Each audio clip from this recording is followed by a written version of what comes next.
Hello, football family. Welcome into Huddle It Up Films, Week 18. Ravens, Steelers. Ravens travel to Pittsburgh, and for the first time in AFC North history, the last game determines who wins the division, and the loser will be eliminated and go home. A win or go home game. What other two teams in the division could it be but the Ravens and the Steelers? Ravens are also looking for the first three-peat in AFC North history. So no team has won it three times. Ravens, of course, won it in 2023, won it in 2024. And if they beat the Pittsburgh Steelers in Pittsburgh on Sunday Night Football, they will be a three-time champion of the AFC North consecutively. And boy, what a long way we have come from a 1-5 team to put themselves in this position. An inspiring win, Green Bay on Saturday night. Derrick Henry dominant, and then the Pittsburgh Steelers doing what the Pittsburgh Steelers often do: win when you expect them to lose when you expect them to win. Coming off a big win at Detroit, go to Cleveland, can only muster 6 points, 3 shots at the goal line at the end of the game. And us in Baltimore and the players and the coaches, many of them were watching right with us, which feels kind of good, that the players, when asked what they were doing, they were watching that game just like we were, trying not to get our hopes up. At least I wasn't. I figured it would all come crashing down at the end, but the Browns held on, handing the Steelers a 13-6 loss. And here we are, Week 18. Alec Polianis joining me shortly, supposedly. Had a little bit of a late start. Of course, Alec has a young family over there. But Happy New Year to you, and thanks for joining us on New Year's Eve, and thank you to everybody who's watching after this. Great show tonight. We have a lot of slides. We have a lot to get to. So let's get into who's in the chat before we get to the content here. I see Ashley. Thank you, Ashley. Hey, Jason. Happy New Year to you, Ashley.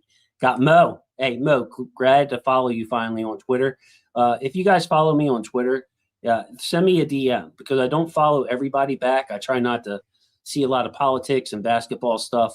But if I see, my viewers on Twitter, I always try to follow them. So it's great following you, Mo, and reading your comments on there.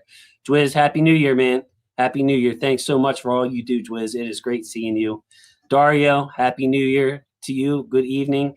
It's just great to see everybody in here. Cosmonaut Project. Actually going to see Cosmo tomorrow, New Year's Eve. Cosmo is a computer guy, works for a hospital, and the end of the year is when he takes off for about 2 weeks. We call it Lazy Palooza. So this is my time to go up and take the time and spend the day with Cosmonaut. Not drinking tonight. I have my old water, but I might have a few with Cosmo tomorrow. We are back from the dead. We are back from the dead from 1-5, where we were just hoping to get to this point, and we made it. Now it's up to the Ravens to cash in. King Blaze, recording more stuff, releasing more stuff on his YouTube channel. What is up, man? What is up, King Blaze? Zhang joining us. Be safe tonight, Zhang. It is great seeing you in here. We got Taurus in here, too. What's up, Taurus? You snuck in another live. Didn't let me know, but that's okay. It's all good. It's all good. Happy New Year, Heather. Wishing you and your family a healthy 2026 and many blessings. You, too. Right back at you. Let's have a happy, healthy 2026. And let's see if the Ravens can play some meaningful football in 2026. It would be awesome. Linda J checking in. Hi, Jason. Hi, all. Sorry I'm late. Internet is wonky. That's okay. You're earlier than Alec. So imagine that. You are earlier than Alec. And I never sent Alec the link. See, he's just now finding this out. So I'm going to go ahead and send Alec the link. Apologize for the inconvenience here. It'll be on Twitter, Alex. It's the quickest way for me to send it right now. So some technical difficulties here. Live show. He's probably texting me too, but I turned my phone off. You know how that goes, Alec. Okay, it is sent. And Tabby's in here. What's up, Tabby Cat? Tabby Cat, it is great hearing from you. All right.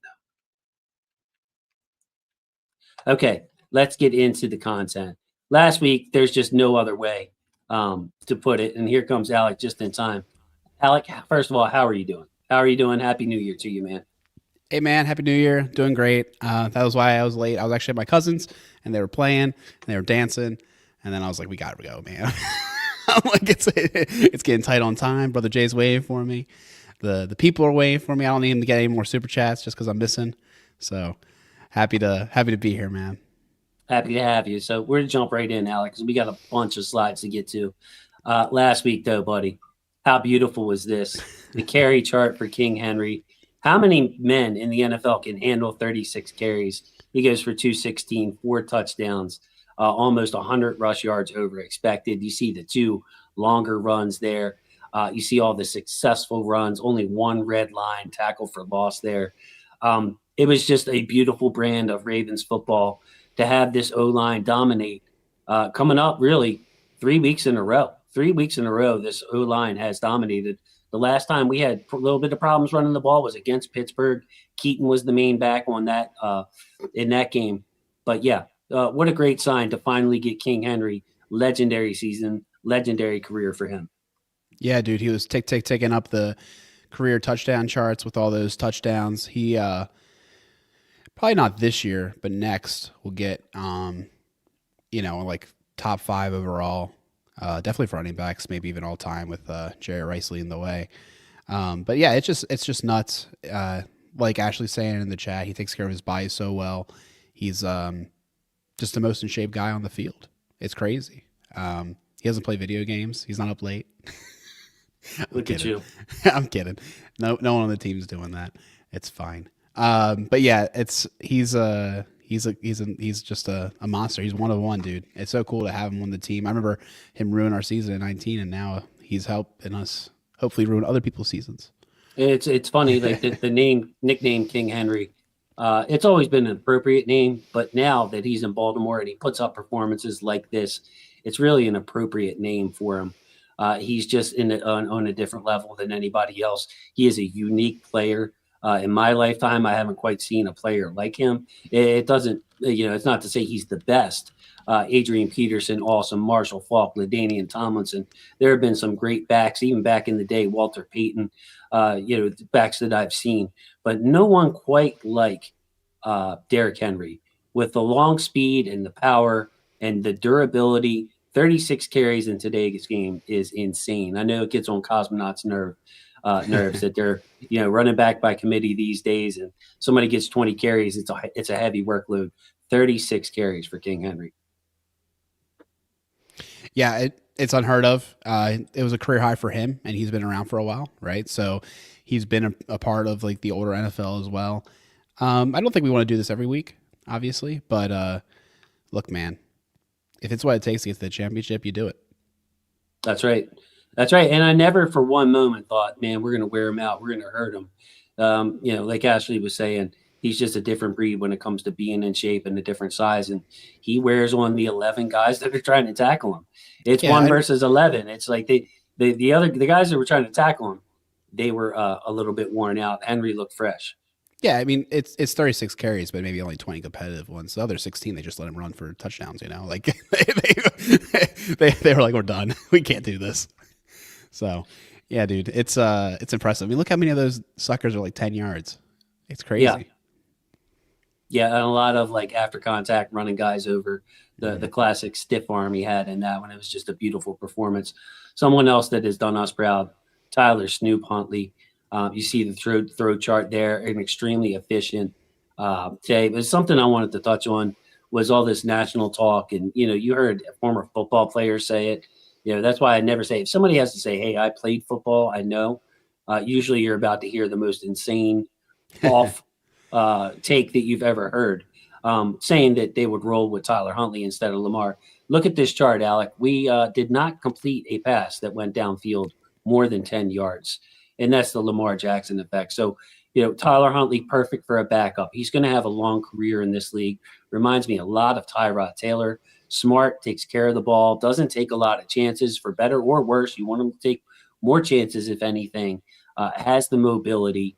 But again, if you have a game where Derrick Henry is destroying the other opponent, or if your running game is just going well and you want somebody to complete some passes, some short passes. I mean, look at the chart. Most of the passes are right around 5 yards past the line of scrimmage.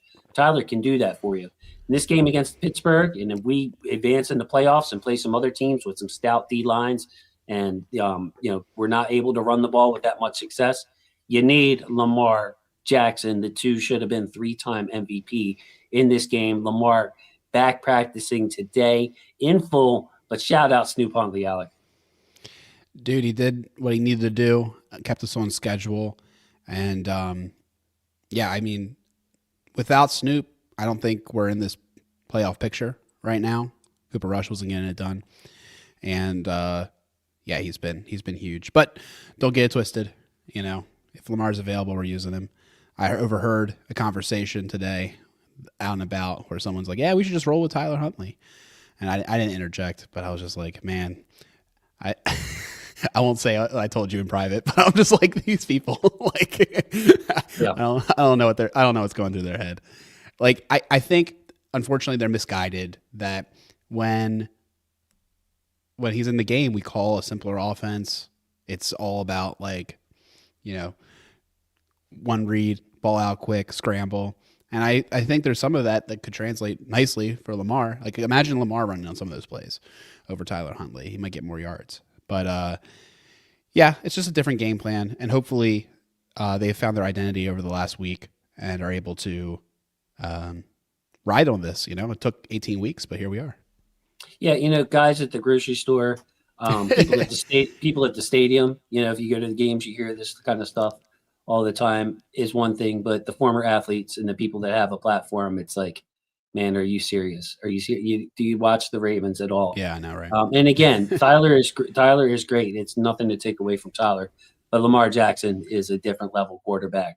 I expect Tyler Huntley, Snoop, to be in this league for a long time, and I hope he's our backup. Lamar's backup. So, Alec, but the big story: Lamar back at practice. Let's pull our faces back up on the screen. So, Lamar practiced in full today. Wasn't a limited practice.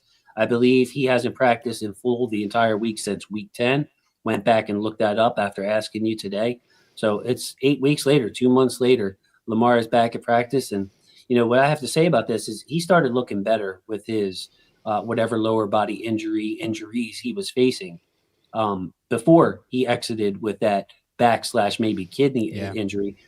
I expect him to be as mobile as we've seen him all year, at least since week 1 in Buffalo, and be able to be more of the old Lamar Jackson, especially in a win or go home game. You remember Lamar scored a rushing touchdown against Pittsburgh the last time we played him in a crucial game. So I kind of expect, vintage Lamar in this game.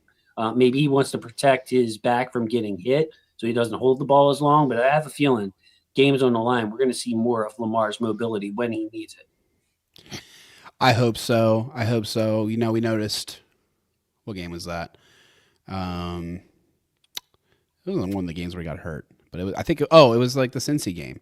In the Cincy game in the last, quarter, they started doing a little bit more design runs. They had a little more confidence in his body. I do think I'll believe it when I see it, as far as him looking as good as he has all year.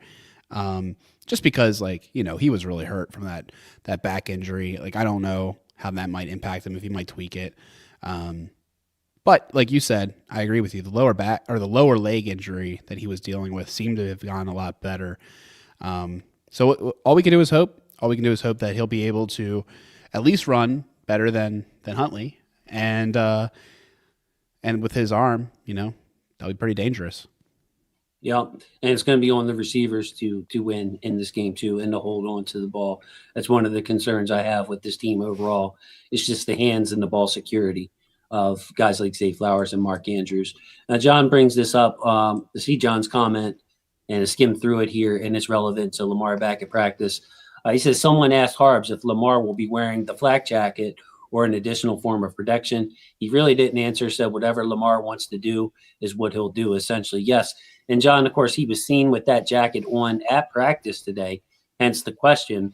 And I think, Alec, what this is, it's a matter of, why would he need to practice in it? He's not getting hit at practice. Well, he wants to get used to throwing with the flak jacket on. He wants to get used to moving with it on. He wants to experiment with it to see what kind of protection he wants.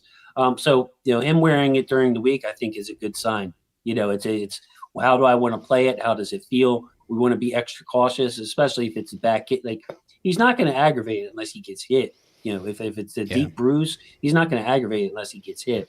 So just having that protection on and being able to move and throw like he wants to throw. Yeah. No, I think it's important. I thought at first maybe he gained all that weight playing late night video games, but in reality, it turns out it's just some padding. I'm sorry. That whole story is just so stupid.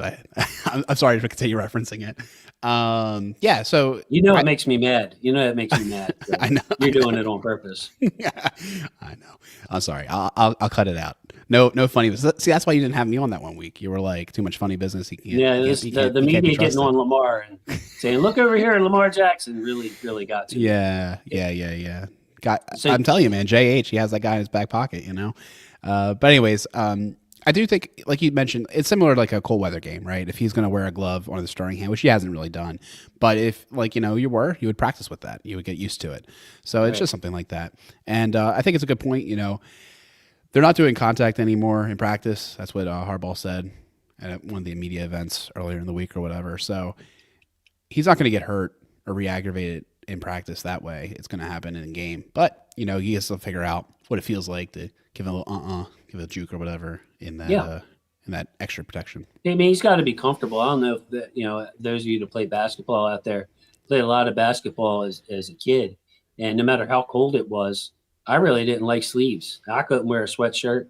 It didn't matter if it was 30 degrees out there and we were playing. I had to be in a t-shirt just because the arm, you know what I mean? It was just a different feel shooting. Extra weight, total feel. Yeah, it's just like the resistance and everything else. Yeah. So I got you. So he's got to get comfortable throwing in that flak jacket, which is why he had it. And then, if he practices all week, he's got another 2 days of practice to experiment with it. Chris, member for 4 months, ordered her merchandise. Can't wait to wear it. Okay. So I get to see what was ordered. 2 sweatshirts were ordered. A tote bag was ordered. A beanie and a women's t-shirt was ordered of the new merchandise. Grab yours if you want. There's a store link on there. Chris, member for 4 months, holding it down here on the stream. Love you so much, Chris. Happy New Year. I hope you send a picture of your merchandise. I should put my email or something in there. But I would love to see if you're brave enough to show us. Send me a picture. And we had a new member, Moverse. Thank you, Mo. Check it out, man. Moverse becoming a member, our 17th member. Thank you so much, Mo. And Alex going to take a drink. I thought he was going to say something there. I'm sorry, Mo. You rock. Thanks for joining the cult. I mean, Jason's fine group of of ball watchers. See, Alec knows you guys like him, and he's going to start making funnies. And this is going to be. I'm going to have to really put him in this place. Zhang, member for 4 months. Love you, Zhang. It is great to have you back. Happy New Year, everyone. Let's get that dub on Sunday. Zhang, I remember you were going through it. Missed a few shows because you didn't want to hear it anymore. From 1-5, Alec, to here we are playing for the division title. Like, earning the number 1 seed, earning the number 2 seed, that's been out the window for months, man. We just wanted a chance to win the division title, and we got it, Alec. We sure did. That's all we wanted, really, at the end of the day, was win the division. Obviously, first place would be nice, but it's all the same afterwards. So if you don't get the first overall, it's fine. 4 will work. And honestly, guys, like, I can't shake it at this point. Unfortunately, I'm starting to get that tingling feeling, that intrusive thought that the worst team in the last few years might just do the thing. Like, why not?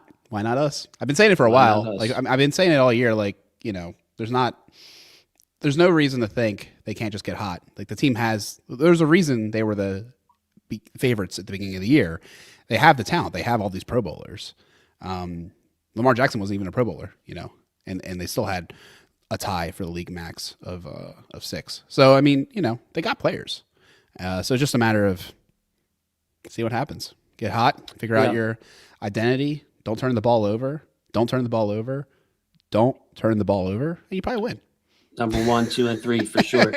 And, the vibe seemed really high watching that Ravens Wired, man. They seem like they believe in each other, and all this Lamar criticism could just galvanize them because, the guys love Lamar. Dwiz, also a member for 4 months. Man, time flies. I don't know what 25 was, but for you, hope 26 is better, fam. Yup, exactly. Always looking forward, man. What did Mr. Tomlin say? His windshield is bigger than his rear view. Borrow a Tomlinism, classic That's good. Tomlin in Get that there. on a Yeah. shirt. And I also see Tila in there. Hey, Tila, it's great to see you. Thank you so much for everything you do. And Mo said he subbed in hopes that Zach Morris plays man defense for once and stops disguising in stupid zones with sim pleasure. Yeah, something where you get into the matchup. So let's keep flying by, Alec. This game is the embodiment of any given Sunday. Ravens Steelers always is in any given Sunday. The old cliche is usually true: throw the records out. I remember, not too long ago, before the Ravens blew them out, it was all these games in a row decided by 3 points or less. But any given Sunday to another level this time, because you never know which Ravens team is going to show up. And under Tomlin, losing to the bad teams, beating the good teams, you never know what Steelers team is going to show up either. So this is really the embodiment, Alec, of anything goes this Sunday. Like you said, protect the ball is a big part of it. But man, an unpredictable game this week. I wouldn't want to bet the house on any particular item because anything can happen, I feel like. Unfortunately, so we just seem cursed when playing these guys. They definitely have some witches on speed dial. It's great. I mean, it's honestly crazy. You go into this game, you do the X's and O's, we do the matchups, we think about like, hey, like, are we gonna be able to run against them? What are the weaknesses in the past game? Whatever. It doesn't matter. Then the game happens. Freak turnovers, goofy plays, explosives, like whatever. It's just like, and they don't score as much as they like should, like take the under, right? Like it's just like it's never a shootout, right? We had like 1 or 2 games last year that we started playing better, but historically it's just been a mess. And that's how they play. You see teams like Detroit now, they obviously have had hot and cold all year. They are making the playoffs, but they go in there and they can't score at home, right. Against this defense. It's like, whatever.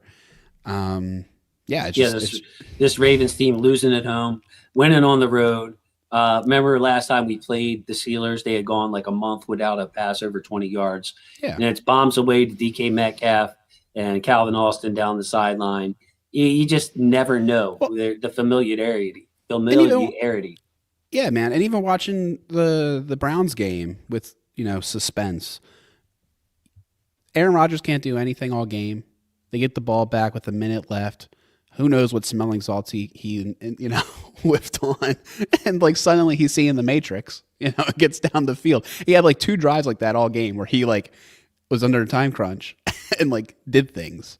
But otherwise, like, he like remembered his old self or whatever. But like it's nuts. Like I don't know what we're playing. And all we can hope for is, I mean, honestly, dude, like I can't help but think it. Like if you think there's any fixes, this DK Metcalf thing, like maybe the Ravens paid off that Detroit Lions fan, like because this has opened everything up. If I swear, if like DK Metcalf probably scores him a touchdown, you know what I mean? Like last week in this game, he was the only guy who could beat us last time. It feels good that he's not going to be playing. And then Darnell Washington breaking his arm, that sucks. But that's going to be huge for the Ravens, frankly. So. Yeah, but you can't count. Like we can say all that, but none of it matters because they have to go out there and actually execute and not get dragged in the mud. And the one thing I'll say too is, Tomlin, they had that whole plan last week. They didn't care about winning the game. They wanted to make sure that Myles Garrett didn't get the sack record. Right, that was their number one goal. This game, they're probably going to have like number one goal. Like you're not going to beat us with Henry. They're not going to do that to us. And the question is, will Harbaugh and crew stick with it and keep running the ball, in advantageous spots? Like if they only have, 6 in the box, like are you gonna still run it even though it hasn't been working? Or are you gonna succumb to their whim and then, not stick to your game plan? I hope they stick to their game plan. Like I'm so tired of them being dictated by other teams. Like impose your will, execute, and you have to find a running plays that work. Because running it into the teeth of a O-line that's given dominated isn't going to work either. If you have to go to the pitch plays in the pin and pull, do it. But yeah, stick to the run. And got a super chat for Heather I'm going to get to. You gave me 1,000 points there. But the one thing I do want to go back to, and in the chat, you can back me up. Here's something to think about. When Aaron Rodgers is in 4-down territory and in hurry-up territory, that's when the Steelers offense, to me, especially without Metcalf, is at its best. Mhm. The scripted plays don't work as well. When Aaron Rodgers knows he has 4 downs to move the ball and can pick the matchups, dictate at the line of scrimmage, get there quickly, catch which corners in off coverage, which corners in mismatch, just go to a little quick pass, time to throw like 2.3 seconds last week. That's when the Pittsburgh Steelers can move the ball. So they may want to incorporate more of that hurry up this week because the standard offense just looked awful last week. Heather McCubbins, Heath VP, with the $10 super chat. Thank you so much, Heather. You know how much I love you. Jason, got my bag from your merch coming. Okay, so Heather, Alec ordered the tote bag, which, Oh, by the nice. way, my wife was the one that said make a tote bag. I'm going to also get some more swag. Can't wait to get my bag. I'm feeling really good about the Ravens right now. I'm in such a good mood, Heather. I just wanted this matchup so bad. I wanted this to count so bad. And then when we choked away in New England, I had to come on last week, and you guys were with me. It was just like trying to paint the picture, and I'm thinking, man, the last week of this, like, tonight's show is going to be about Carson Vincent and Emory Jones and Aeneas Peebles. You know what I mean? Oh, let's play these guys and see what they got at Pittsburgh. Get them a taste of the rivalry. Instead, it's a huge game, a historical game for the Ravens and Steelers. Alec, like, this one will go down in the history books. Kyle Hamilton mentioned it today at this press conference. These guys know this will be part of that historic rivalry that they'll be showing for years. Yeah, this is like the biggest game of significance since that Super Bowl, sorry, that Christmas game, right? When was that, like 16? No, that's not 16. Maybe it was 16, 17, one of those years. But that was for the division. They lost. But yeah, man, this is a storied rivalry. This is going to be one of those big games. And look no further than it being the last game of the regular season in prime time. They didn't do the NFC South. They're like, no, AFC North. This is the division. Yeah, it's just, this is a win or go home type game. That AFC West or NFC West game between the Niners and Seattle is a huge game, but both of those teams are going to be in. So they're going to save the best. Like, somebody's season is ending, the last game of the season. No Monday night this week, of course, with the playoffs starting. So the last game of the regular season will be winner in, winner hosts a playoff game, and the loser goes home. So Heather, thank you so much for the comment. Thank you so much for the super chat, and I'm glad that you got the tote bag. That's really cool. That's cool. Because I was just making t-shirts and sweatshirts and stuff, and my wife was like, "Do the tote bag," and I did it, and so, soon enough somebody orders it, so that's great. Heather likes it. Next year, Dario, dude. yeah, go ahead. For 1 year of Huddled Up merch, you gotta do an ugly sweater. You know what I'm saying? You gotta get a holiday ugly sweater of Huddled Up Films. They had it, but they didn't have purple. Oh, really? They did? I was mad. Yeah. Nice. In fact, Tabby, who is watching this channel, Cosmonauts girlfriend, suggested the sweaters, like the sweaters, but everything was blue. So you can either get a blue sweater or a black sweater with blue. Like, I made the color purple and it translated to blue. No purple available. So that maybe next time. Yeah, that sucks. And Dario pointing out, correct running scheme. So we got to stick to the running game, correct? But like, what the Pats line was beat up, the Packers line was beat up. This Steelers line has gotten healthier with Cam Hayward, Derek Harmon, some bad mofos in that line. So if we can't run some of the run plays that we have been running to dominate these games, we have still got to your point, Alex, stick to the running game and find something that works. Ricard looks great. Likely's blocking has gotten better. Kolar's been solid all year. Run to the edges if we have to, Alec, to Dario's point there. For sure, man. They can do it. We've seen plenty of big runs go that way. So I'm encouraged, dude. I'm encouraged. I think they might figure it out. Yeah, and John saying Cleveland's defense held the Steelers to 6 points. We gave up 20-something. DK out had something to do with it, but Orr needs to tighten things up. And that's going to be man coverage to me. So let's get into the next topic bar, Alec, because we have a lot to talk with and without DK. Sorry about that. You see, it says it right here. DK Metcalf had more receiving yards, 148, than all other Steelers combined, 136, versus the Week 14 in that Week 14 win at the Ravens. Aaron Rodgers with and without DK Metcalf this season. When DK's on the field, He's completing 67.2%, 7.1 yards per attempt, and almost an even 100 passer rating. Off the field, all those numbers go down. He's down to 56.7, only 4.7 yards per attempt without DK Metcalf. So not only are you completing only 56%, Alec, but when DK's not on the field, it's a lot of short stuff, brother. And that passer rating, of course, is 69.1. Kind of speaks for itself here, Alec. That's a very stark difference, man. Yeah. When they made the trade for DK Metcalf, I wasn't thrilled. I like DK. I think he's a good player, and that buy type. I kind of wish we had drafted him back in the day.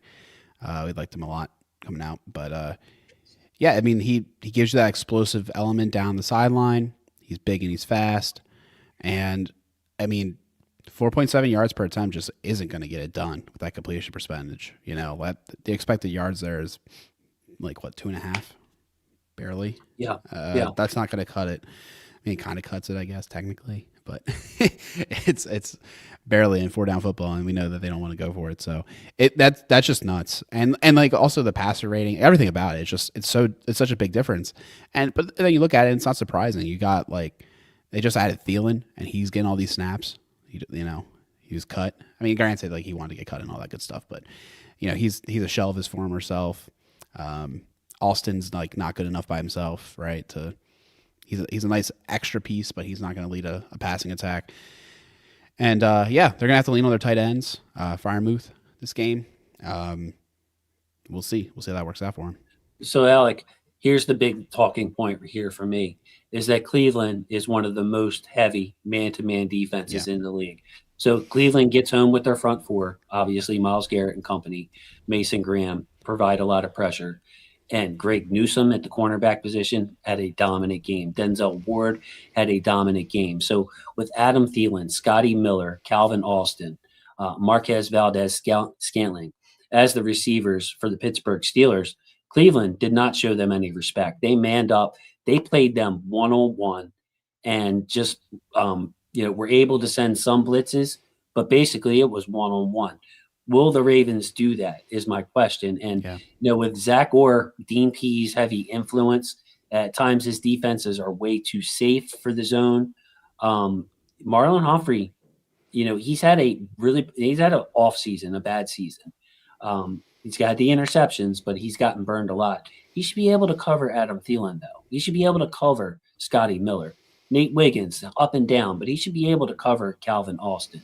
So I'm hoping the Ravens go to man defense, man up, send a linebacker or two, to help this quick passing attack. Get some hands up. I think this is a hands up type game. Just take away all the passing lanes you can, because you're probably not going to get to Aaron Rodgers before he wants to release the ball. But I'm looking for the man defense to be more man heavy, because our zone defense, Alec, quite frankly, has been Swiss cheese at times this year. You saw the breakdown early in the Green Bay game. Malik Willis just torched us. Okay. We have got to play better defense in the secondary. Will we see more man defense like I'm hoping? And will we be able to man up on these Pittsburgh Steelers receivers without DK Metcalf? I hope so, and we better be able to. That's the crux of it for me. First of all, I'm sick and tired of how many times they're off the sticks. To me, like I would be much more aggressive. Yeah, it's absolutely obnoxious.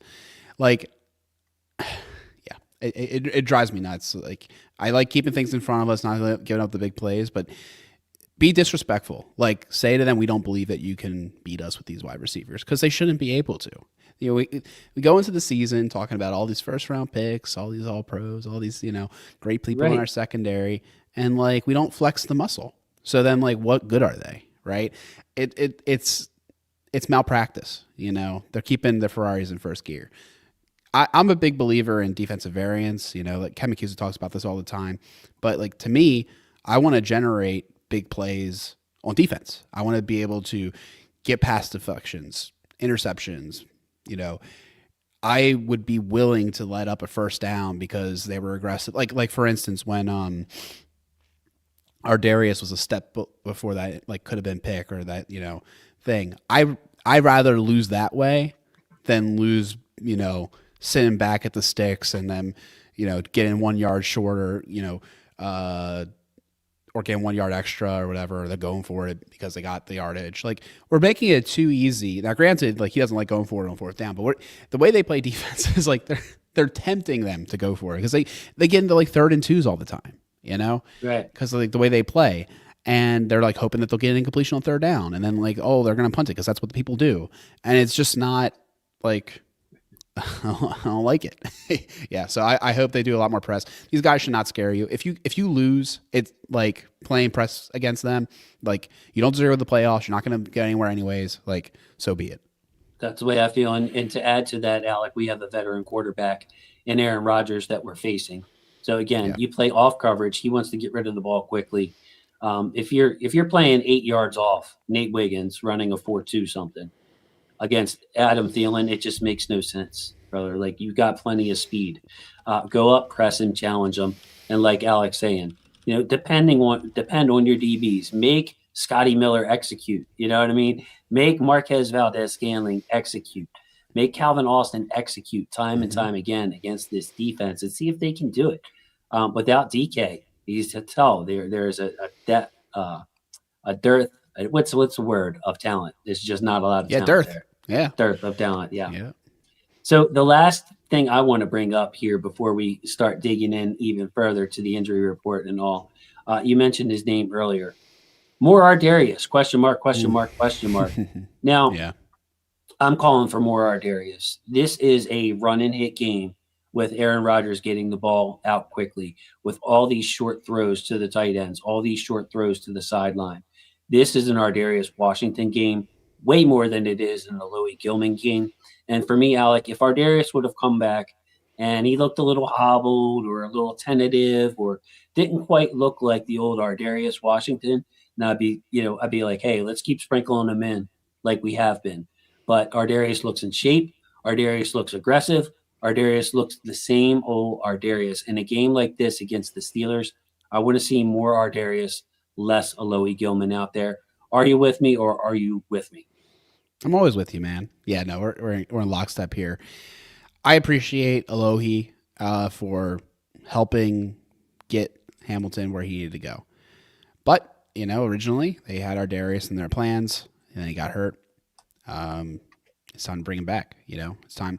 I hope that he's healthy enough. He looks pretty close to me, and with the way Alohi's been tackling, it kind of makes me feel like we need to make the switch. And yeah, I think it's time. So odds to that. Go ahead. I'm sorry. I think it's like way too late. There's been, I know Ken's talked about this. There's like speculation about moving Humphrey to the safety, and I think that might be all fine and good next year, maybe next year, but not right now. Yeah. It's a little too. It's too much of a change. I don't think he's like ready for that yet. And you got a guy like Ardarius, who I agree with John here. He's a baller. He don't forget that tackle against Russell Wilson last year. Just like coming up, putting the brakes on guys. He plays bigger than his size, and yeah, I think it's time. And I like what our defense might be able to become with him in more often. Now, the question I have for you is, would you play him in some like slot looks instead of Humphrey? Humphrey's not playing the slot. Well, yeah, that's what I don't know where this comes from. Like, Hamilton is the slot, quote unquote. Mm-hmm. Marlon's been outside. Nate's on the other side. And then Gilman and Starks are the safeties. So if you're going to make a change, it's going to be Ardarius for Alohi Gilman.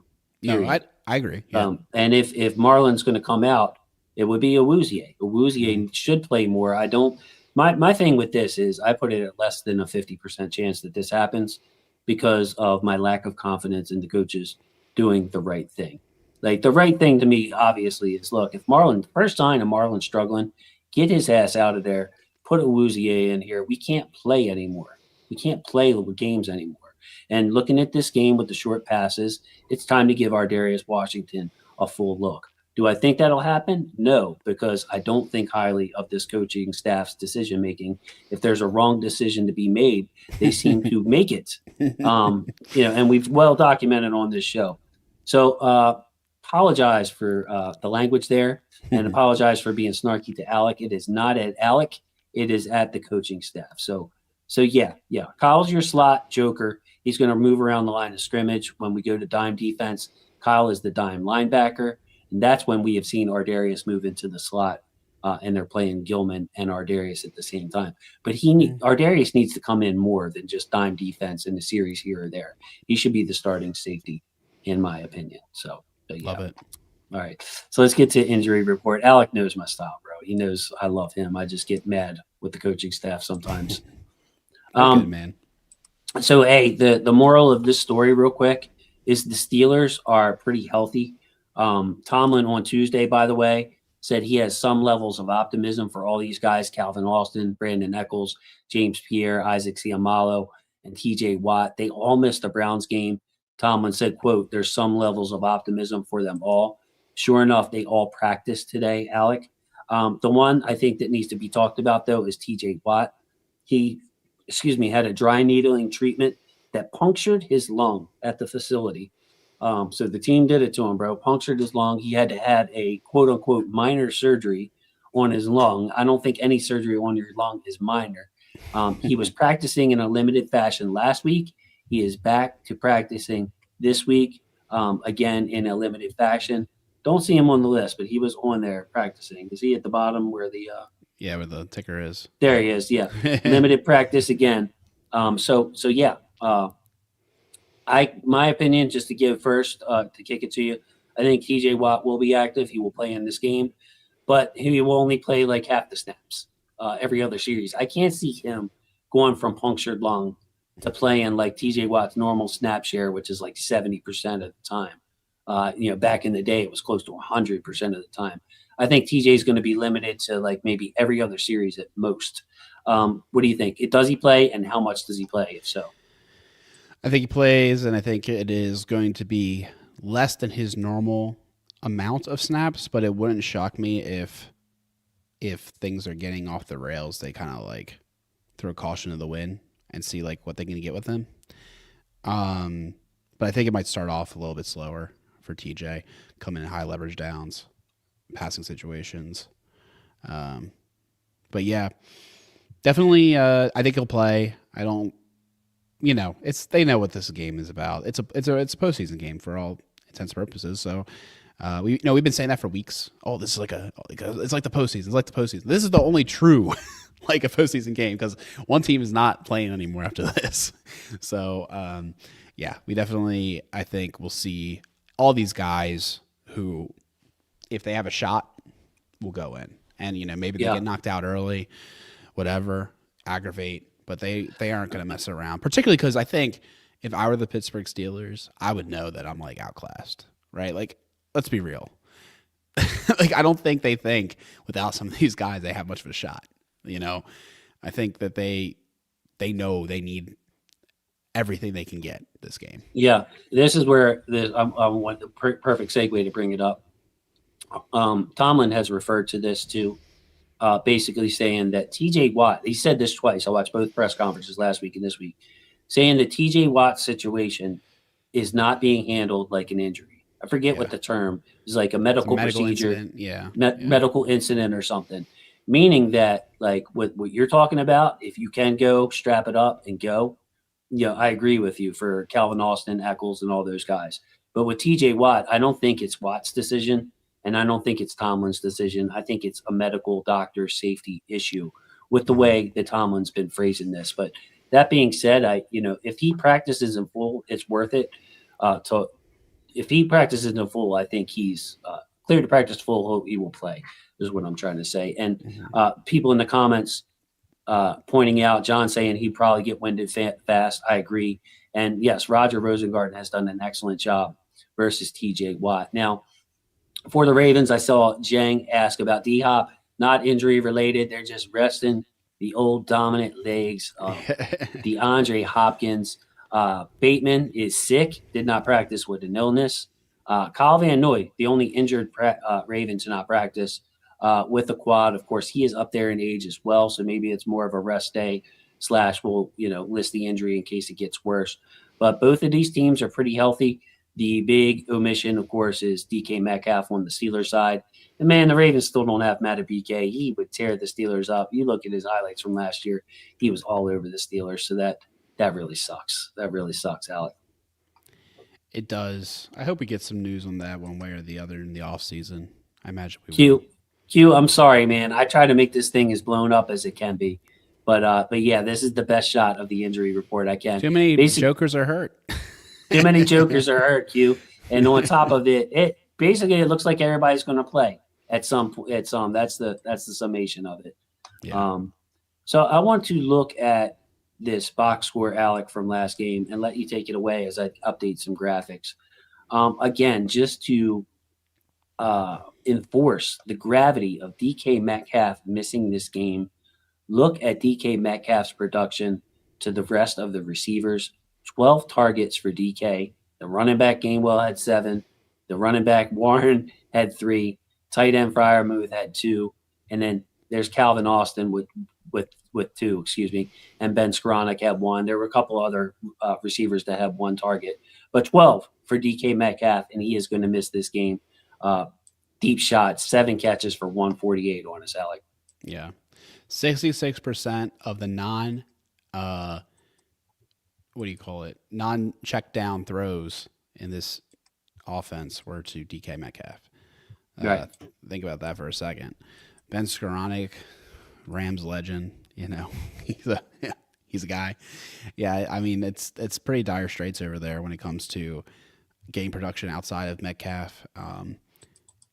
Also, like that, it's so frustrating if you go back to that graphic. I'm going back. Yep. Yeah, you look at that rushing amount and you're like, how do we not win this game for real? Right. They couldn't get anything going on the ground. I mean, they got all this. Well, that on the Steelers side, but then also at the Ravens side. Like, are you kidding me? You have almost 200. You have over 200 yards rushing. Flowers has 100 some yards. You weren't able to score tutties. Come on now. Well, I mean, you remember what happened in that game. I do. I do remember what happened. I mean, it's so frustrating. So Pittsburgh kicks a field goal. Travis Jones gets called for a penalty that the NFL later apologized for and said was wrong. But the Pittsburgh Steelers scored a touchdown instead of that field goal, gave them 4 points. Teddy Buchanan rips the ball out of Aaron Rodgers' hands before he hits the ground, before he has control of the ball at all. That doesn't go the Ravens' way. And then, of course, to end the game, Isaiah Likely would have won the game for the Ravens. Did not make a football move, even though he was actively trying to keep the ball away from the defender, which seems like a football move to me. Football moving. Yeah. So, the refs definitely came in. But to your point, we ran the ball well, over 200 yards rushing. Zay had his day when they wanted to man up and stop the run. Zay was open. He was torching them. And then Likely had a nice game, touchdown reception, and one that almost was. But that was it. And you can see this Steelers team was hell-bent on stopping Derrick Henry. And Derrick Henry did not even get 4 yards per carry, only 3.8 yards per carry. But they were penetrating, trying to get to Derrick Henry before he got started. Whose game did it turn into, Alec? Keaton Mitchell. Mm-hmm. You penetrate, you leave gaps open. Keaton Mitchell is going to pitter-patter his feet, and he is going to get out the gate. So Keaton Mitchell was such a dangerous weapon versus the Steelers last time. Something for everybody to keep an eye on this matchup is, hey, if they're shooting gaps to take away Derrick Henry, especially coming off that Green Bay game that we just witnessed, maybe Keaton gets a little more action than normal in this Steelers game. Whatever works. I'm not married to any one thing. Just get it done. I think I love what Keaton brings to this offense. I hope that he's a part of this team next year with Henry. I think that'd be cool. But yeah, I think there's going to be yards to be gained. I'm keen to see what difference Harmon makes to their running attack and, even passing lanes and everything. So that makes it a little bit different too. But honestly, our offensive line is playing a little bit better than they were before the power game's back. So fingers crossed. Fingers crossed. And just to take a look at their box score for the year, obviously Darnell Washington broke his arm in that game, so he is out. Didn't mention that with the injury report, but Darnell Washington is on IR. Mm-hmm. The mammoth tight end, 6'7". What's up? DK Metcalf, Darnell Washington out. This is what they look like on the season. They've had some effectiveness running the football, not as much as the Ravens. You look at Derrick Henry, Lamar, and Keaton Mitchell now all over 5 yards per carry. Zay Flowers leading this team. Mark Andrews with the 5 touchdowns, only 6.1 yards per target. So 6 yards in a cloud of dust for Mark Andrews. Bateman only catching half of his passes. D-Hop effective, likely effective. But look how much they have leaned on Metcalf. And other than that, the second leading receiver is Calvin Austin with only 48 targets. It's been the DK Metcalf show, as more than it has almost the Zay Flowers show on our side. So, again, huge loss for the Pittsburgh Steelers. Truly is a huge loss. Yeah, that they're just not the same without him. Darnell Washington, hate it for that, for him to get hurt, but I'm glad that he's just from like a scouting perspective and a little bit of our own confidence or whatever. I always thought he'd be good, so it's about time they starting to put it together and produce on the field. But yeah, it's definitely one of those things. Without those two guys, I just don't like Calvin Austin is just not it's just not a wide receiver to be scared of. These checkdowns, these running backs, these guys are they weren't even supposed to be the starting running backs. You know what I mean? Gainwell, Warren, they drafted Johnson. He's done nothing all year. I feel like they had some high hopes for Caleb Johnson and hasn't worked out. So yeah, it's nuts. Their offense has been pretty anemic all year. So as you can see here, and I watched a couple of Pittsburgh shows before this, before tonight, they are asking for more who, Alec? Well, you could tell by the box score. More Freiermuth. More Freiermuth. They want more Freiermuth. They're going to get a chance to get him with Washington out. You can see Pat Freiermuth catching 38 out of 49. He has fewer targets than Jonnu Smith, but about twice as many yards. 8.9 yards per target for Freiermuth. So they're calling for more Pat. So it'd be, if we man up, they have underutilized him. They paid a lot of money for Jonnu Smith, but Pat Freiermuth has been their most effective tight end, especially with Washington out now. For sure. Yeah. I mean, I always thought it was a little weird when they brought Jonnu in.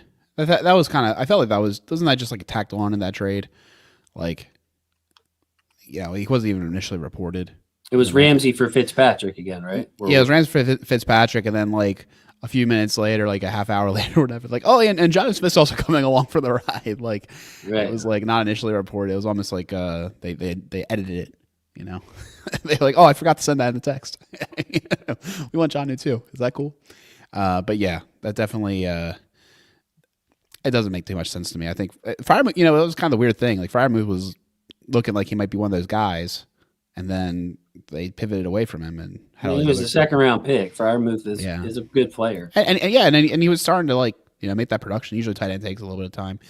He had that production, and then they just kind of move away from him. Very interesting. But now the concentration's back. With Washington hurt again, I like what he was bringing to the team, but now with him hurt, you get those extra snaps. They realize Jonnu's his yards per target is abysmal. Maybe they get Freiermuth more. Yeah, I mean, hey, you never know. It's a new quarterback. He's obviously more effective throwing to Freiermuth. They're more on the same page than Jonnu, so yeah, you never know. When I put the offense versus defense numbers together, and I was looking at the defenses, they were so eerily similar yet strikingly different that I had to make this chart. So this is both defenses. This isn't offense versus defense. This is the Ravens defense and the Steelers defense, put together on the same chart. And look at where the black lines up. Look at where the red lines up. I mean, both teams are allowing about 23 points a game. Both teams in the red in yards allowed, and it comes through the passing game. They are both allowing 245.3 pass yards a game, which is an amazing stat. Each team, same amount of passing yards allowed per game average. They're both averaging, giving up 7.1 yards per pass allowed, again, tied in that category. Their rush defense numbers are almost the same. You can see the striking difference between these two defenses are, number one, the Ravens are much better on third down, and the Steelers, 6th in the league with 45 sacks. The Ravens 28 sacks. So I don't need a ton of commentary on this. I just found it like just crazy how similar these defenses are when it comes to their pass defense and their rush defense. Oh yeah, no, it's really weird. They're within like the exact same yardage basically on so many of these things, tied for averages. The thing that blows my mind is that they're so much worse on third down with that many sacks. You would think that the sacks would coordinate to more third down successes, but that's just not the case. Something sacks aren't the best measure of pressure or whatever, right? But I also I think it's actually just a big difference between the two teams. You just look at the guys they have on both sides. It kills me how good Highsmith is. TJ Watt's there. Yeah. So, Herbig doing his thing, yeah. Herbig, yep. Herbig, juice. I have to rub that in your face one day, bro. I told you, Herbig looked as quick as Patrick Queen to me coming out in the draft. Yeah, you were in love with Herbig. You liked him. He was your star guy, right? If I recall correctly, he was your star. Pretty sure, yeah. Yeah, and Alex he was like a fourth. Yeah, he was Alex like Highsmith mine. Yeah, Alex Highsmith mine. I remember saying he played like a Raven and had a high motor, and he was going to be productive in this league. And then when he went to the Steelers, I was like, he's going to suck. He's the worst. I don't know what I ever saw on him. And then he was that guy. And I was like, shit. Hate when that happens. But yeah. Anyways, very, very cool to see how similar these teams are. And again, like just looking at the sacks, it's surprising. With third down. So what do you think about this? This is the Ravens offense versus the Steelers defense. Alec, take us away.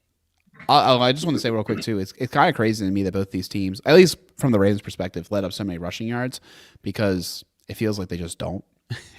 That we're kind of a pass funnel defense, so it's kind of surprising that. Well, I mean, you're kind of wrong because like both of these defenses are, 11th in rush yards allowed, 11th. Understood. I'm just saying like rush yards just still seems high because like I feel like it's usually in the 50s or 60s, but. Anyways. Okay, gotcha. Yeah, teams are moving the ball on both of these teams through the air. Yeah. So yeah, the Ravens want to get the ground game going. They're going to need their personnel to step up because Pittsburgh weaknesses is the pass defense, but you saw Uncle Todd stick with the run in that first matchup to the Steelers, and it did us pretty well. Ravens offense, Steelers defense, Alec. You see the Steelers defense again, takeaways, third in the league. Take the ball away a lot. The Ravens have turned the ball over way too much. This red zone offense for the Ravens has been coming up. It just crapped the bed so bad for the first 14, 15 weeks that the numbers, they're still ranked 29th in the NFL. But the Ravens were very good in the end zone the last few weeks with Derrick Henry scoring all these touchdowns, 4 last week, I think 2 the week before. So yeah, coming up in the red zone offense, I think is important. Yeah, for sure. I think it is one of those things. I would love to see some splits. Like, can we get the Cooper Rush games out of here? Can we just see the Lamar games? But yeah, it's definitely interesting.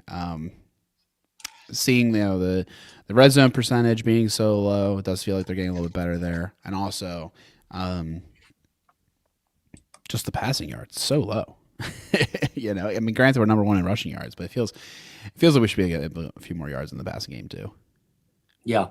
And, for all the complaints we had early with the ground game, we are now first in the league in rush yards per game and yards per carry, passing the Buffalo Bills, passing the Chicago Bears, teams that have run the ball well all year in those categories. So, I mean, shout out to Derrick Henry, shout out to the offensive line for finally getting it together. Is it perfect? No, but we are finding ways to run the ball on different types of opponents. Like John's saying, we had 200 on the ground last game against the Pittsburgh Steelers. Tough run defense. Of course, they do have Derek Carman back here. Even Tomlin's joking, yeah, that's all we need because of the Pittsburgh media keeps asking Tomlin about Derek Carman's impact on this game. So, yeah, let's look at it from a personnel standpoint.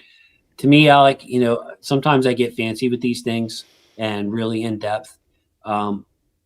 But as you can see by the highlighted, to me, it's as simple as Cam Hayward and Derek Carman versus Andrew Voorhees and Andrew Faalele.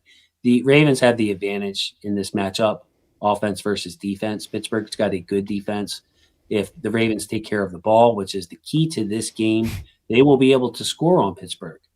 But how dominant are Harmon and Hayward? and Ken Voorhees and Faalele hold their own, to me, that's going to be this game in a nutshell. Isn't it always? It does. It feels like the matchup with Voorhees and Falele is always the question. I was laughing at Ashley with 72 and 77. Yeah, I think you're right. I think if they're able in both the run and pass game to have productive games against those two guys, everything else should open up. I'm not too scared of late day Ramsey, Duggars, whoever he is, Patrick Queen's who he is. Joey Porter Jr. I'm not sure if he's playing better or not right now. I know he kind of had like a little bit of a He's up there in like passer rating allowed, yards per target allowed. Like he's having a very good season, but you saw Zay Flowers' numbers in the first game. Zay really gave Porter a hard time. Yeah. So we'll see. I definitely think though with the way tackles are playing, I feel some decent amount of confidence with Watt and Highsmith that they'll be able to keep him at bay. They might have to chip him or whatever, but I think it's fine. I think there's going to be. I think they should be able to find time in the pocket for Jackson if the interior holds up. Exactly. Hey, Happy New Year out there. Sorry, I had to delete a Steelers fan who's coming in, talking reckless.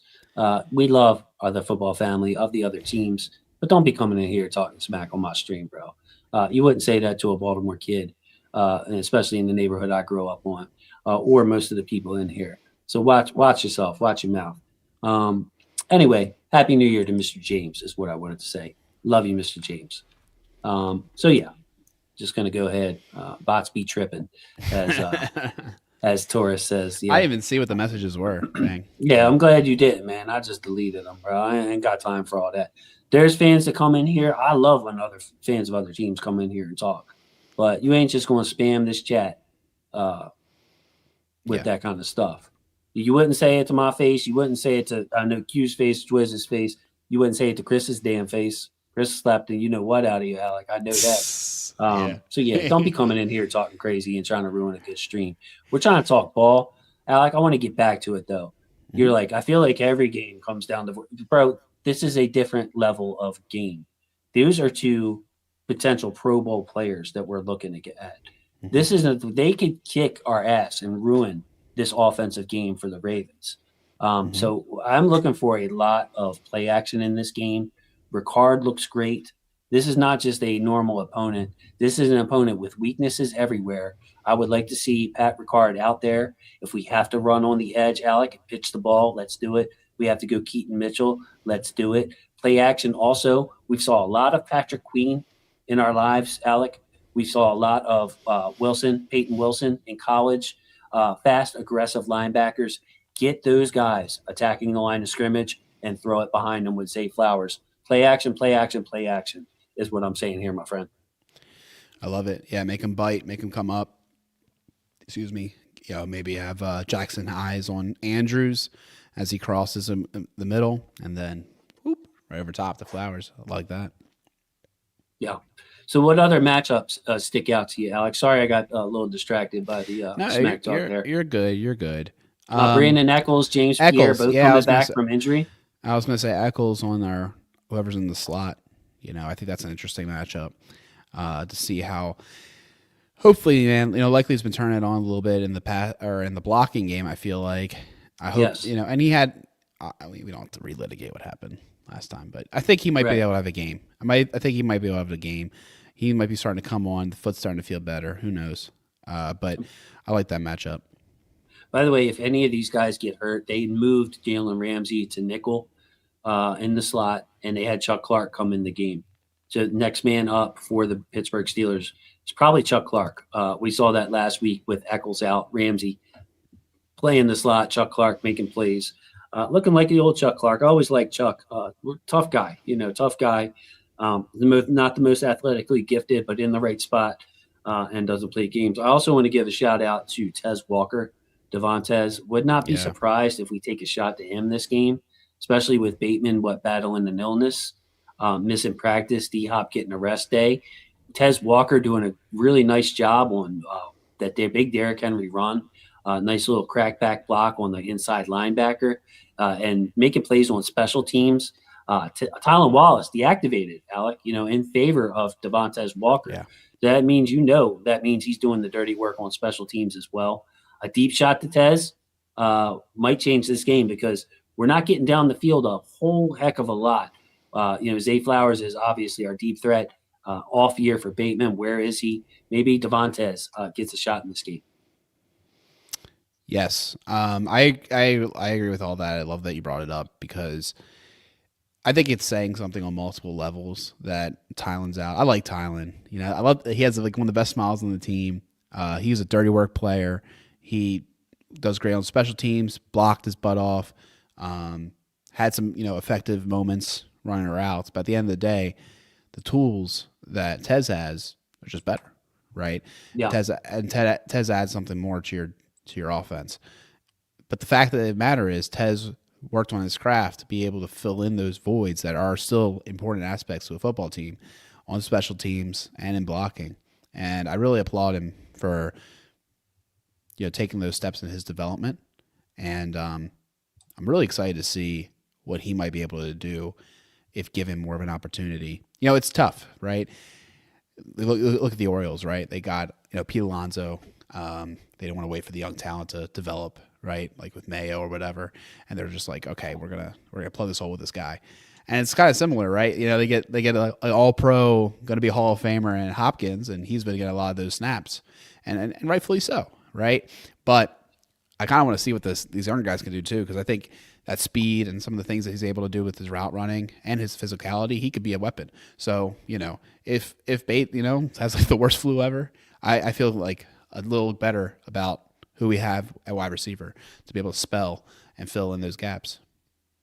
I wanted to get to some comments. First of all, first comment I have seen from George. Yeah, Porter is good. Watching PSU. Yep. That Marvin Harrison game that he had, I thought he held up tremendously well. Marvin Harrison Jr. got all his or most of his production when Porter wasn't on him. I think number 9 Porter on your big board too. Yeah, Joey Porter Jr. is a really good player. And also, whereas I want to say hi to Romy Rome in Germany. Love that. And lastly, on the this front, John, apparently, Alec, this referee crew is high in the defensive holding pass interference category. They throw a lot of flags. So Mr. Marlon Humphrey, has got to keep his hands to himself. He is the main culprit of defensive holding on the Ravens, has been for years. Use your legs, Marlon. Use your feet. Do not cover with your hands, cover with your feet. But as John's pointing out, Zay Flowers is a quote-unquote handful himself with the quick cuts that he makes. Porter is a handsy quarterback. So DPI penalties, keeping that to a minimum would be good. And I see Tila saying Nate is handsy too. Yeah, for sure. Very interesting to hear that. I don't love it. I'm a little concerned if they'll get to interact with the game a little too much. But hopefully, like you said, who was it to say he's handsy? I definitely agree with you that hopefully it gets called in those moments. Or I hope it's called fairly on both sides. Whatever they're going to call, I hope it's just called fairly. I don't want the refs to get involved. Let's let this be a slugfest between the Steelers and Ravens. But it is worth noting that this referee crew, Sean Smith's crew, I believe, just not my favorite. Just not my favorite ref, and he gets a little too ego-driven and involved. Then those are kind of the worst refs that want to be part of the show. Yeah. And thanks, Mr. James. Hit the like button, and if you would like, please subscribe. Trying to get up to 5,000 memberships are down there. Thanks to Mo. Shout out to Mo for joining the membership. Love that. Love that, Mo. Means a lot. And the merch also available. New merch that Marv Rough Riders asked for. So I really, really appreciate that. So let's flip it over. As I like to say, smack it up, flip it, and what, Alec? Trip it? I don't know. Rub it down, bro. You're missing the lyrics, bro. You're missing the lyrics. Ravens defense, Steelers offense. Alec Polianas, yo, come on. Did you do your homework? Do you have something to say about this side of the ball? Sure. I think, you look at last game against the Green Bay. While they weren't getting those checkdowns, they had those rollouts from from Willis that, when they lost contain. I'm worried about the checkdowns. I'm really worried about, Gainwell and Warren getting some like unnecessary yards because we're not playing discipline. We missed a tackle. Lohi's like, flying wild, and they pitter patter down the sideline for 20, 30 Right. yards. I think that's one of my biggest concerns because I don't like, and this is maybe a little disrespectful, but I'm like, I don't really think their wide receivers are going to do much. I think if you press them and you play aggressive with those guys, play at the catch point, you're going to win more times than not. So, and I also just think like because they don't, man, Aaron Rodgers, like that guy's like a little goofy. He like he's gonna just throw like some fade ball to MVS and miss him or whatever. Just like I feel like he's gonna do some goofy stuff for some of those plays and almost give you some gimmies. So I just hope that they're able to make sure. I just want to have good tackling, not lose guys in the wash. Not give any wide open guys because that's going to be what kills us. If they, man on man, stick with them, I think they'll be all right. Agreed. And what sticks out to me is how mediocre these Steelers numbers are to bad. Yet, what has been the key? It's what Ashley's saying here. How are you 15th in scoring, but 26th in total yards? How are you 15th in scoring, but 19th on third downs? You can't really run the ball at 4.3 yards per carry, middle of the pack at best, low rush yards. It's because their defense gets so many damn turnovers and they protect the ball. You can see they're 7th in fewest turnovers. It's all about protecting the ball. Their defense takes it away. Their offense does not give it away. So yeah, they're playing like they're the sum of the parts is greater. The sum is greater than the parts is what I meant to say there. Whereas our defense, the sum has not been greater than the parts. You got all pro, you got Pro Bowl players. And yet here we are 25th in yards per allowed. We just allowed how many points? 24 to Malik Willis, tearing us up through the air. So yeah, on this side of the ball, as bad as the Ravens have been, the Steelers are not very good on offense, and they've gotten worse, and they're missing DK Metcalf. It all comes down to Ashley's comment here. We protect the ball. We're going to be okay in this game. Similarly, I want to look at that turnover number. Very low. Sacks taken. Very low. Boy, would ball be out cool. quick. Yeah, ball out quick. I mean, the sack one's a little bit out of your control, right? Because he just, ball out quick. They're, again, very much not trying to get sacked. But the turnovers, I think that one would be interesting. I want to force their hand to be a little bit more aggressive and bite them in the butt. Who knows if they'll actually do it, but I hope we can get that turnover number jacked up. Yeah, I mean, we've done well with takeaways, starting the season really slow. Now we're 11th in takeaways. Of course, if we had one more, we'd be top 10. The numbers are close. You know what I mean? If you 21 takeaways, put you in the top 10. But 20 takeaways is not bad. Not bad. This is what strategically, when we're talking about the blitz, and I want you guys to think about this and maybe comment in the comments. Aaron Rodgers getting the ball out as quick as any quarterback in the NFL. The Ravens are not getting to the quarterback. Like, how much do you blitz here? We talked a lot about playing man defense and challenging the receivers. We agree that's the way to go. Make Scotty Miller and Adam Thielen beat you. Like, they should not be able to beat our guys. But, like, is it even worth it to blitz Aaron Rodgers if he's getting rid of the ball?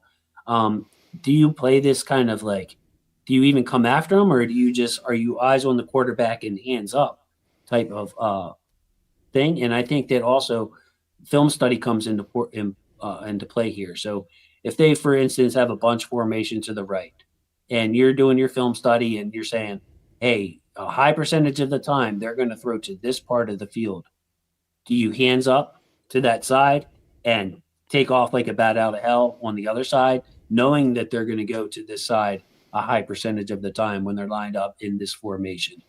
So the film study part of it, how do we handle rushing the passer when the Steelers don't give up sacks? We can't get sacks anyway, and he's getting rid of the ball faster than anybody. Right. Yeah, I definitely think it's advantageous to just rush for. I would avoid some of the mug looks that they absolutely adore. These simulated pressures and things of that nature. I just think it's not necessary, and I think it's something that he can maybe take more advantage of with his cerebral nature and being a veteran of the game. I don't think it's like worth it because he's just going to get, like you said, the ball out quick. Then you're asking like, can Rowe drop back fast enough? Can Kyle Van Noy drop back fast enough, or whoever the heck they're going to have drop back, and then he hits Fryer and move for 4. He gets another two in yak, and that's a positive play that keeps him at the sticks. I don't want to mess with any of that. So yeah, rush 4, keep it conventional, defend passing lanes, and call it a day. Because I again, going back to the last game, they did not want to give Myles Garrett that sack record. That was the most important thing. I swear they were way more focused on that than winning the game. I was just watching it and I was like, man, if he would just hung in there or try to get one more second, stepped up in the pocket, maybe gotten something and said he's just throwing it away or throwing some garbage pass and we're never gonna get it done anyways. Anyways. Yeah, and older quarterbacks have that kind of syndrome in the first place where they don't want to get hit. Yep. Their time to throw shrinks as they get older. And Mr. James reiterating something for those of you who have joined lately. Alec and I hammered this home earlier. Mr. James, if Aaron Rodgers sees a cornerback playing off and he doesn't like the play that's going to be called, Rodgers has complete control at the line of scrimmage. He will just audible and throw a quick pass to somebody who's facing off coverage and get their 3 or 4 yards and keep them on schedule. So backing you up 100% here, Mr. James. Like Alex said, press, challenge these receivers. We're talking about Scotty Miller, Adam Thielen, and Calvin Austin here. Not exactly murderer's row. So say it again, me, James. Say it again, Mr. James. That's right. By the way, Teal, I like the picture. Looks good. You ditched the wino picture. Got yourself a nice, classy picture there. Tip of the cap from Tila, Alec. Love it. Yeah, but I can't say it enough. Just man up, press, be physical. Don't mess around with these guys. Okay, so last slide of the evening. Marquez Valdez-Scantling. I think that he is going to play big into this game. Now, I did not have Calvin Austin on here with him not practicing. So we're going to see probably a heavy dose of Calvin Austin. But it became clear, Alec, to me, that Marquez Valdez-Scantling, MVS here on the sheet, was Aaron Rodgers' preferred receiver, it seemed like, with Metcalf out. Sure was. 3 consecutive passes to him in the red zone in that drive when they needed to have it. He's got that, connection with Green Bay. He's one of Rodgers' boys on speed dial, He seems to come wherever he goes. So, right. Yeah, it's one of those things, but not scared of MVS. Do not at me with what he did in the playoffs in 23 or whatever. But yeah, I don't want to be too concerned about that. I think Wiggins has a bounce back game against MVS. I think he will be against MVS most of the time. That's my prediction. I don't think he's going to necessarily travel. I just think the way they play that will be the case. Mm-hmm. And then I see that you're not willing into existence that Gilman's going to be out of there for Ardarius. So respect to that. No, I highlighted him just so we could talk about it once again, though. Yeah. I think it's time. There's a segment earlier in the show, if you want to go back and listen, where I say, hey, Ardarius looks like Ardarius. Let Ardarius play. This is an Ardarius Washington game with all the short stuff. It's a run and hit type game. 29 looks like 29. I would love to see him in for Gilman in this game. So Alohi Gilman has got to be able to tackle if he is on that field, because this is a team that likes to break tackles, a team that relies on ball control type offense. Their running backs out the backfield, the whole 9, bro. Gilman's got to tackle, and I hope that we see Ardarius Washington in there. We'll see. That'd be nice. It would be fun, a fun way to go. I'm always about just doing, I guess, whatever I feel like is has the highest ceiling. I like going for ceiling, particularly on defense. Okay. And I think at this point there's not even enough. I think both the ceiling's higher and the floor might be higher at this point with him.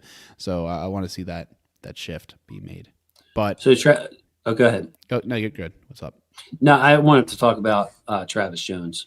Sure. The dominant season for him, got paid. That front 4 all of a sudden looks a lot more stout. I'm looking for Travis Jones to be at 3 tech a lot, to be right in Rodgers' throwing window on the right side a lot, Alec.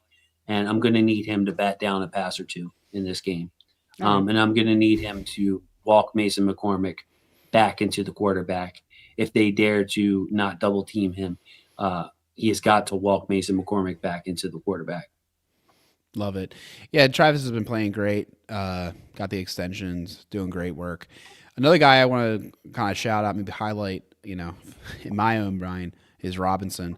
Ever since he's come back, he's been a difference maker. The guy's a baller. Love what he's done. Love the way he's been able to develop. And him with Draymond. Jenkins is finding the fountain of youth, 36 or whatever it is. And he's still playing all these snaps and helping Travis be able to do what he needs to do. Yeah, it's the defensive line, and the pass rush for all the things we've complained about, this season and the numbers. I think it's like the best yet. It's as best as it's been, obviously with Matty. It's stout, bro. It's a stout front. It's more stout than it's ever been. You got Draymond, former defensive tackle, and Tavius, a guy who played, defensive end pretty much his whole career, with Travis Jones, with John Jenkins, who's played out of his mind. Can't wait to release the John Jenkins highlights when this season is over. It's just played really well. Like, good luck running the ball on this front. I don't think they're going to be able to run on us very well. Right. I think they're able to organically, with the personnel and the way they play, get that run, positive run situation. So that's why I want to see them be more aggressive in the passing game and try to challenge them. Yeah, right. Yeah, get that variance there too. Yep. So we mentioned Freiermuth's been their most effective weapon outside of DK Metcalf, averaging, I believe it was 8.6 yards per target. They just haven't used Pat Freiermuth as much as they would like. But he should get more of a chance this week with Darnell Washington out. Definitely a good player. Alec, my final thoughts on this is this, brother. Like, when I look at how this Pittsburgh Steelers offense performed last week against Cleveland, and I'm looking at the game plans, Rodgers with the ball out quick, everything that we've talked about tonight. I mean, can we please just dominate these guys like we should? I mean, for real, if it's a ball control offense, they can't challenge us downfield like Drake May did, like Green Bay did. The teams that have really burnt us have challenged us downfield. Pittsburgh in the first meeting, a few deep shots to DK Metcalf, all cashed in. Calvin Austin down the sideline, cashed in. Like, can we eliminate those plays, maybe get an interception, maybe they're incomplete, and just dominate these guys, take care of the ball, maybe give up 10 points or something like that? We should be able to. Yep. And that's what makes these games so darn frustrating against the Steelers. I think, like, for a lot of years here, we've been able to say, can't we just, like, whoop their butt? And we did in the playoffs last year, and this is the closest to a playoff game we'll have with them this year. So I hope we see it again. I hope we see a dominant performance, and I hope that we just take care of business. Keep it simple. It's sad that Mr. James has to ask this question because that's how infrequent we do it. Yeah, Mr. James, they're still allowed to jam wide receivers. That's crazy. Exactly 5 yards. And you know what? The refs will give you 6 and 7 yards, Mr. James, if you remember. I'm sure you've watched football long enough to know. It's not like they're right there at the 5-yard line. There's kind of a feel to it. They'll give you a 6th yard and a 7th yard if it's all in the same process of jamming in the early part. But we just don't do it. We just don't do it.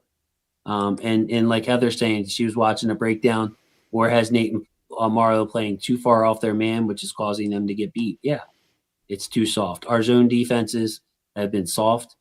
We don't look well coached. There's breakdowns. There's way too much space. It's part of the reason why I'm not a Zach Orr fan, Alec. But this one should be simple, brother. How about just play a lot of man defense, okay? Man defense. Power runs. Lamar doing Lamar things. Profit. Take care of the ball. Take care of the ball. Take care of the ball. Take care of the ball. And hey, make your kicks too. Tough place to kick. Sunday night, cold. It doesn't look like it's going to be windy. Doesn't look like it's going to be snowy, but it is going to be cold in Pittsburgh. John, I'm disappointed in you, buddy. You didn't give me the forecast. I did look it up though, man. It's like below freezing by the time kickoff comes. But like 8-mile-an-hour winds was the number that I had yesterday. So yeah, night cold. That's it. Okay. And Mo's like saying they're not going to. See, Mo thinks like me, man. I just don't have confidence in this coaching staff. The coach I like best on this team is Todd Monken. I got my problems with Todd Monken. Can't stand the sprint right. I think he abandons the run too much. But at least Todd has like good games. Things look well organized. We get to the line of scrimmage on time. We have a plan and we adjust our plan. We come out third quarter, blazing a lot this season. So yeah, do your job, John. Plus, I saw you guys making comments earlier about call sheet, John. Yeah, having the call sheet. Kyle Van Noy says he's never seen him with a play sheet in his hand. It's pretty wild. Pretty wild. Yeah. We'll see, man. And John's getting sent to his room. So, Alec, here we are, man. Final thought time. No score predictions because we did not do that last week and it worked. Did not shave because we did that last week and it worked. Did trim it up. And, of course, the merch one, staying with the lucky black football is family shirt. So, here we go, man. I feel like we've exhausted it all. Ravens Steelers historic matchup. Want to go down in the history books as the winner wins the division, the loser goes home, and it's going to happen in Pittsburgh. One Sunday Night Football, the third straight primetime game for the Ravens. I think they've been on primetime 7 times this year, 17 games, 7 of them in primetime. I've been horrible at home, been pretty good on the road. Alec Polianis, take it away. Yeah, those home primetime games have been abysmal this year. Very sad. But they have been good on the road. We need one more good one on the road. And then, a good one at home. That may be prime time. Probably will be prime time. And then whatever else happens on the road or whatever, we get lucky with another home game, whatever. But let's just get one last good game in the regular season for this team. Win the division. Lick your wounds. Have a home game. Open the bank one more time. See what you can do. I believe in you guys. I'll never forget, that last ride against Indianapolis at home. Beautiful game. Wonderful things happened. I showed my wife yesterday for the first time in her life the Mile High Miracle. Isn't that crazy? Can you believe that? She had no idea what it was. Then she asked me if they were going to win the game. I said, yes. I showed her if they're going to win the Mile High Miracle game. Yes. After the miracle, honey, after the miracle, she's like, so did they win? Yeah. So funny story about that game. My mother-in-law, rest in peace, doesn't watch football and never watched football. She watched that game because my wife was really into it and Ray's last ride. So I guess it came up amongst their conversations. So it was like the first football game that Miss Judy had watched in some time. And when we saw her and I asked her about it, she was like, that was pretty exciting. That was pretty exciting. And meanwhile, I had a heart attack the whole game, all of this, the most unbelievable thing. I was tense watching it, and I'm like, I know what happens. This was rewatching it. Yeah. Yeah. I'm like rewatching it yesterday again, a little tense. Like, are they going to get the stop? Are they getting the ball back? I know that they do, but are they going to do it in this tape recording? So my final message, final thoughts are very short. It's that we've worked all season from this 1-5 start to get to exactly where we want to be. I'm really hoping the team vibes are high. I'm hoping this group has put the doubts behind them to come together as a team to just play ball, play their style of ball. Hoping everybody's gelling together. Hopefully feeling people are good week of practice. You know what I mean? And I hope that we get up on them in this game and start to cause the doubt of the Steelers fans. Didn't make an impact last time. Remember when we played them last time, they were chanting Fire Harbaugh in the Steelers Stadium, booing Renegade. None of that mattered when they came to Baltimore. Can we make it matter in their house? Jump up on these fools early. You have their offense show no signs of life. Shut down their offense to where the fans feel like they can't win and get up on these guys. So we fought all year to get in this position. Start fast, protect the football. So with that, I want to say thank you to my football family. I love you guys. Thanks for all the support. Thank you to everybody watching this on replay. Feel free to comment, like and subscribe. Like and subscribe. It's that kind of year. Help me get to 5,000. And thanks again to Mo for joining the family membership, man. That's huge. Really appreciate it. So with that, I want to say good night. Love you guys. Happy New Year. Love my football family. Alec, please say good night to the people. Happy New Year. See you guys in 2026, hopefully for some postseason football. See you next year. Ha ha ha.